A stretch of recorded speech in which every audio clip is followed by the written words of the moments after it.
بسم الله الرحمن الرحيم لا يتدبرون القرآن تو کیا یہ لوگ قرآن میں ذرا بھی غور نہیں کرتے یا ان کے دلوں پر تالے پڑے ہوئے ہیں؟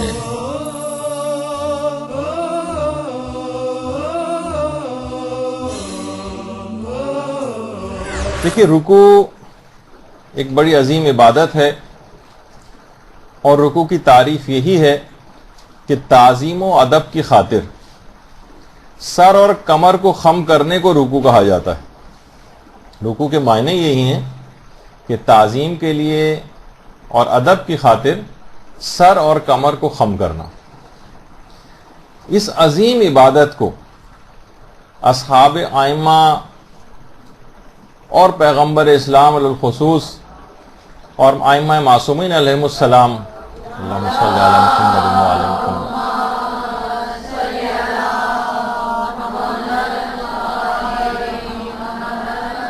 بہت اہتمام کے ساتھ ادا کیا کرتے تھے۔ اصحاب میں اویس قرنی کے متعلق یہ بات ملتی ہے ان کی سیرت میں کہ وہ قرار دیتے تھے کہ آج کی پوری رات رکوع کی رات ہے، آج کی پوری رات سجدے کی رات ہے، اور طویل ترین رکوع اور طویل ترین سجدے انجام دیا کرتے تھے۔ نمازوں میں طویل ترین رکوع کرنا ایک بہت ہی اہم مسئلہ ہے، روحانیت کو بڑھانے کے حوالے سے بھی۔ جتنا رکوع طویل ہوگا اس کے فائدے بھی اتنے ہی زیادہ ہوں گے جو آگے چل کر آنے والے۔ دیکھیں، قرآن کے اندر رکوع کا الگ سے تذکرہ آیا، وَأَقِيمُوا الصَّلَاةَ وَآتُوا الزَّكَاةَ وَارْكَعُوا مَعَ الرَّاكِعِينَ، نماز قائم کرو اور زکوٰۃ دو اور رکوع کرنے والوں کے ساتھ رکوع کرو۔ یعنی الگ سے قرآن نے رکوع کا ذکر کیا۔ اسی طریقے سے حضرت مریم کو قرآن میں حکم آیا، یا مریم اقنتی لربک واسجدی وارکعی مع الراکعین، اے مریم خدا کے حضور خشوع و خضوع اختیار کرو یا خدا کی اطاعت کرو اور خدا کے حضور سجدہ کرو اور رکوع کرو رکوع کرنے والوں کے ساتھ۔ یعنی الگ سے سجدے کے بعد رکوع کا بھی تذکرہ ایک عبادت کے طور پر الگ سے بھی کیا گیا۔ اور قرآن میں کتنی ہی جگہوں پہ بار بار اس کا تذکرہ آتا ہے کہ یا ایھا الذین آمنوا ارکعوا واسجدوا، کہ رکوع کرو اور سجدہ کرو۔ یعنی اس کا مطلب یہ کہ رکوع الگ سے بھی ایک، یعنی اس کی بڑی اہمیت قرآن نے دلائی۔ علامہ طبرسی نے اپنی کتاب مجموع البیان میں، تفسیر مجموع البیان کی پہلی جلد میں یہ بات لکھی ہے کہ جب پیغمبر اسلام ختمی مرتبہ صلی اللہ علیہ وآلہ وسلم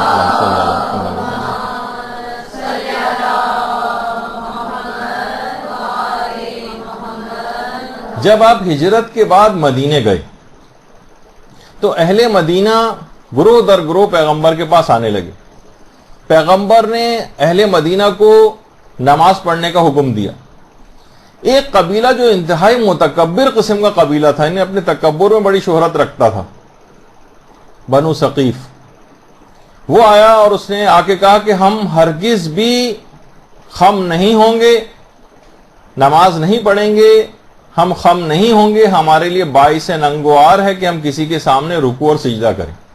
یہ قبیلے نے باقاعدہ آ کر کہا۔ تو پیغمبر اسلام نے ایک جملہ اس وقت ارشاد فرمایا کہ لا خیر فی دین لیس فیہ رکوع و سجود، لیس فیہ، یا فی لکھا ہوا فیہ، رکوع و سجود، ایسے دین میں کوئی خیر نہیں ہے جس میں رکوع اور سجدہ نہ ہو۔ یعنی الگ سے بھی پیغمبر نے رکوع کا تذکرہ کیا، الگ سے سجدے کا تذکرہ کیا، اور اس کے بعد خود قرآن نے پیغمبر کے اس جملے کو باقاعدہ انڈورس کیا، اس کی تصدیق کی، اور باقاعدہ سورہ مرسلات کی جو 48ویں آیت ہے وہ نازل ہوئی کہ وَإِذَا قِيلَ لَهُمُ ارْكَعُوا لَا يَرْكَعُونَ، جب ان سے کہا جاتا ہے کہ رکوع کرو تو وہ رکوع نہیں کرتے۔ انہوں نے کہا تھا کہ ہم کسی کے سامنے خم نہیں ہوں گے، جھکیں گے نہیں، نہ سجدہ کریں گے نہ رکوع کریں گے۔ تو الگ سے بھی رکوع کی بڑی اہمیت اس انداز سے۔ اور چھٹے امام امام جعفر صادق علیہ الصلوۃ والسلام، اللہم صلی علی محمد و علی محمد،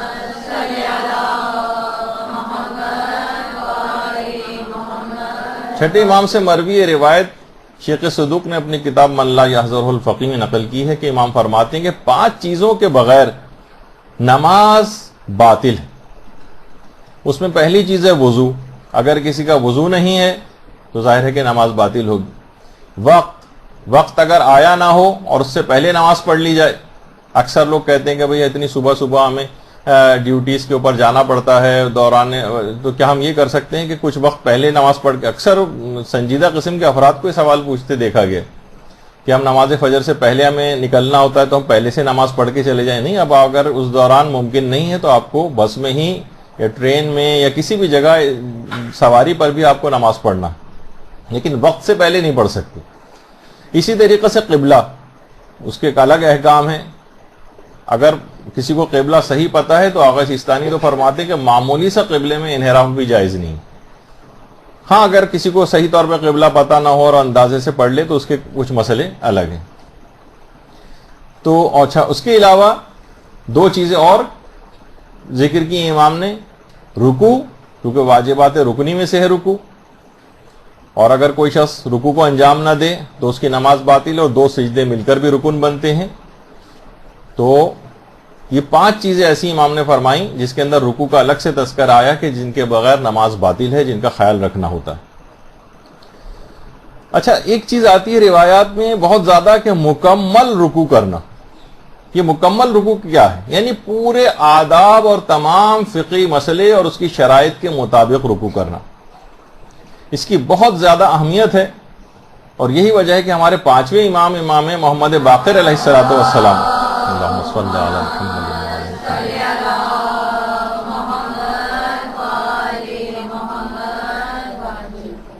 کہ امام فرماتے ہیں کہ جو شخص بھی اپنے رکوع کو کامل طور پر انجام دے، یعنی تمام شرائط کے ساتھ، تمام آداب کے ساتھ، تو وہ وحشت قبر سے محفوظ رہے گا. وحشت اس کی قبر میں داخل نہیں ہوگی. بہار الانوار کی جو روایت، یعنی اس کو خصوصیت کے ساتھ رکوع کو بالکل تمانیت اور تمام شرائط اور تمام مستحبات کے ساتھ ادا کرنا چاہیے، کیونکہ ہمارا عنوان بھی یہ ہے کہ بہترین نماز کیسے پڑھیں. تو بہترین نماز میں آداب اور شرائط کا الگ سے خیال کرنا. اور پیغمبر نے تو یہاں تک جملہ ارشاد فرمایا ہے کہ جس کا رکوع اور سجدہ کامل نہ ہو اس کی نماز بھی باطل ہے. رکوع اور سجدے کو بھی کامل ہونا چاہیے، کامل. اچھا، جو شخص کامل طور پر رکوع اور سجدہ انجام نہ دے،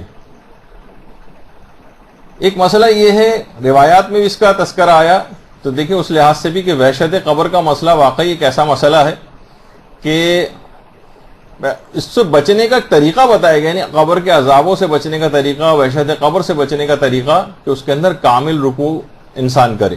تو انسان یہ صرف اس وجہ سے تاکہ آپ سوچیں کہ واقعی اس موقع پر ہمیں ان چیزوں کی کتنی ضرورت پیش آئے گی جو ہم اتنے سرسری طریقے سے اپنی عبادت کو انجام دے رہے ہیں.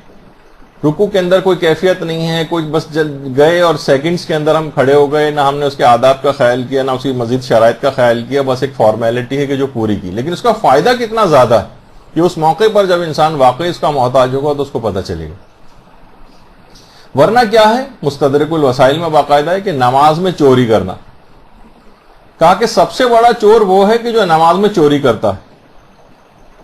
لوگوں نے کہا یا رسول اللہ، نماز میں بھی کیا چوری ممکن ہے؟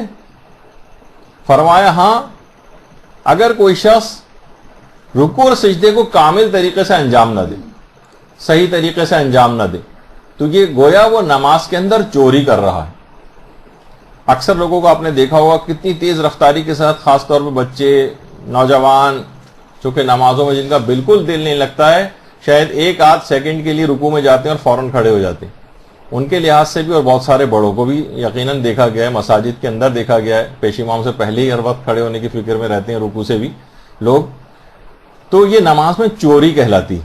برحمتك يا أرحم الراحمين وصلى الله على محمد وآله الطاهرين.